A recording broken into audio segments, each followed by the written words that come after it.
tua ideia, né? A tua ideia chega a ser poderosa, assim, o teu testemunho, porque essa tua convicção é diferente.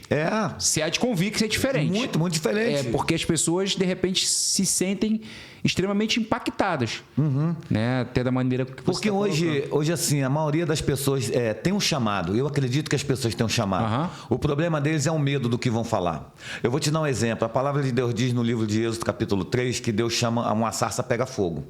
Aí Moisés diz assim, olha assim, ó, Moisés, eu vou lá e vou ver o que está acontecendo. Porque a sarça pegava fogo, mas não se consumia, que a Bíblia diz. E eu conheço muita gente que um dia já foi fogo puro, mas se consumiu.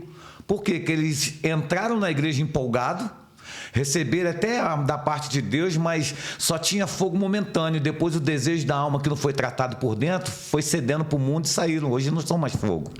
Entendeu?